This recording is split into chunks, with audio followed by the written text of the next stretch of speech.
Eder. Mac.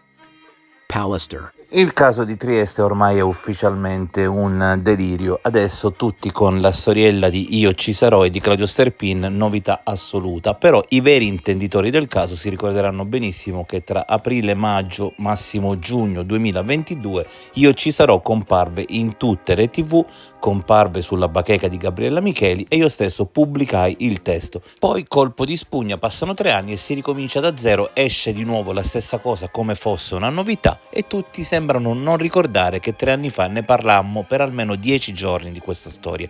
Claudio, tu quando ricevetti esattamente quel testo da Liliana? Potrebbe essere arrivata nell'ottobre-novembre, insomma qualche mese prima della sua scomparsa. Era un allegato a un messaggio, era nel mio computer per forza.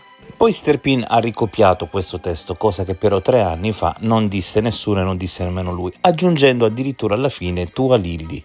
E perché? Perché me lo sentivo addosso, perché lei avrebbe aggiunto tuo Claudio se scomparivo io e le rimaneva lei. Non è stata usata fino adesso, ma io il mio computer l'ho posato già sul tavolo della polizia il 15 dicembre, quando mi sono presentato per la prima volta da solo, spontanea volontà, a dichiarare quello che ho dichiarato, insomma. Per cui dentro c'era già, come fai a farlo?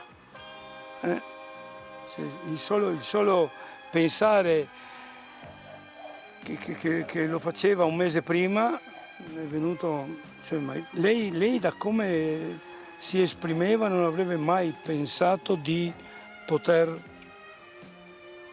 fare una fila simile.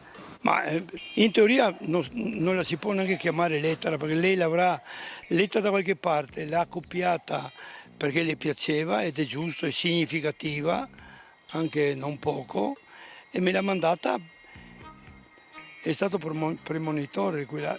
Io temo che un minimo di sentimento avrebbe potuto avere, perché mi ha ripetuto più volte no tranquillo, non credo che Sebastiano mi farebbe del male, e io voglio crederle pensando che non sia stato lui. Tutto là. Ecco perché io mi sono espresso, potrebbe essere, però lui sa esattamente tutto quello che le è successo.